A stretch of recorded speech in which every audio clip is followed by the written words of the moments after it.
My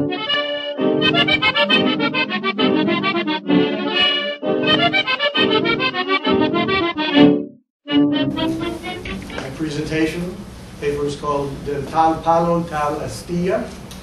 There's a saying, poor Mexico, so far from God and so close to the United States.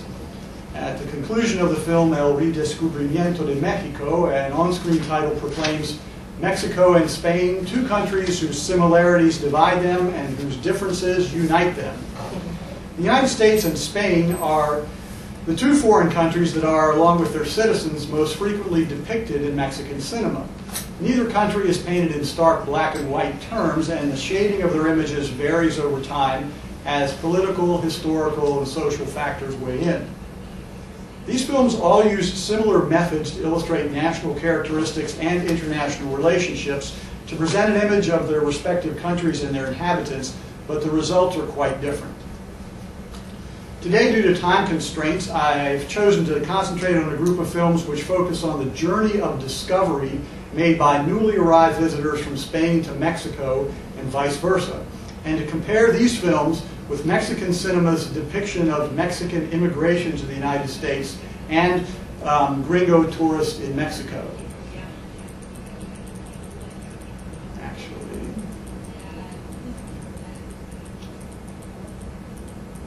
That's silent.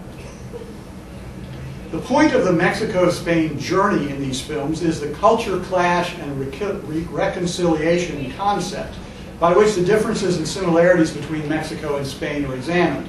The reconciliation portion is notable, since for the most part this is absent in movies about Mexican emigration to the United States or gringo tourists in Mexico. Without the cultural connection between Spain and Mexico, no lasting bond can be forged in such situations, whereas the Spanish-Mexican commonality is repeatedly emphasized in these films. Many Mexican movies, particularly from the 1930s through the 1980s, include Spanish characters, partly because so many Spanish performers emigrated to Mexico for economic or political reasons. The stereotypical beret-wearing gachupin immigrant or the occasional Spanish visitor became a fixture in Mexican cinema. However, these characters and their Spanishness are generally not the focus of the films they appear in. As Julio Tuñón writes, they're part of the background. Prior to 1939, contemporary films about Mexicans in Spain or Spaniards in Mexico were rare. The Spanish Civil War and the subsequent influx of refugees into Mexico inspired a number of such films. There were simply more Spaniards involved in the Mexican film industry, and the concept of Spanish immigrants was suddenly topical.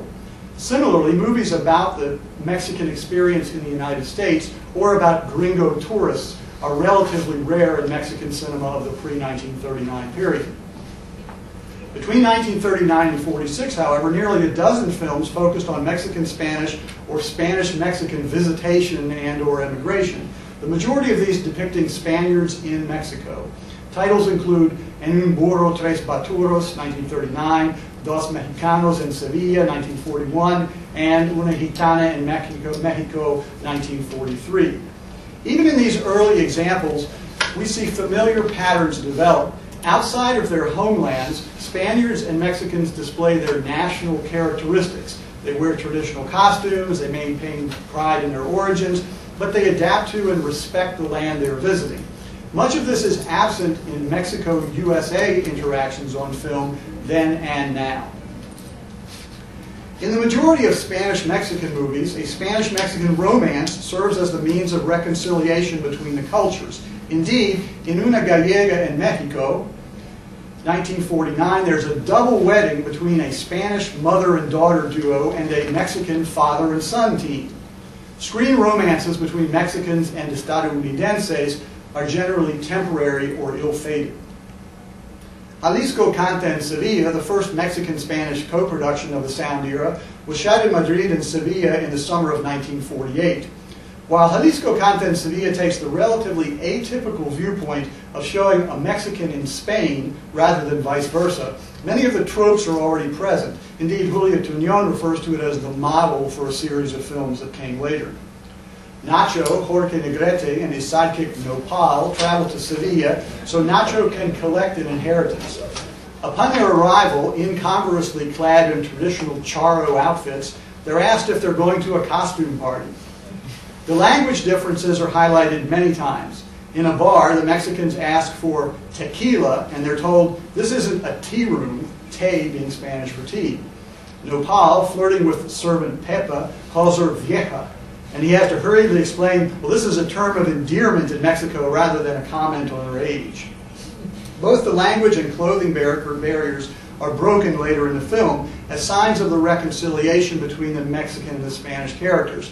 When Sevillana Araceli becomes angry at Nacho, she tells him off in very Mexican terms, while Nopal begins speaking in the Spanish style. Nopal briefly forsakes his Mexican costume for the Andalusian traje corto. And of course, the ultimate reconciliation occurs when Nacho and Araceli resolve their romantic differences and agree to marry and move to Mexico. Another trope addressed in ambivalent fashion is the idea of Mexico as the land of opportunity compared to Spain.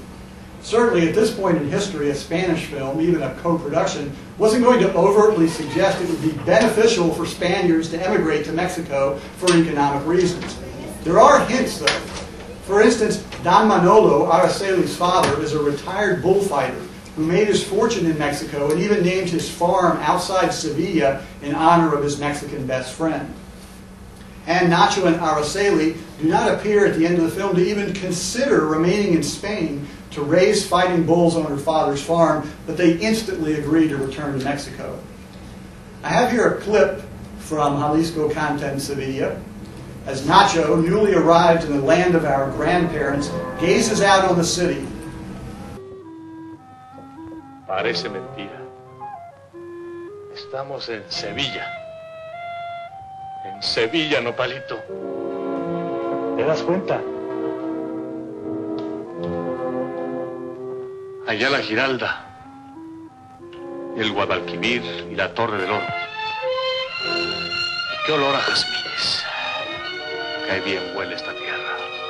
Sevilla, la tierra de nuestros abuelos. Poquito a poquito como los amores te has ido metiendo en mi corazón.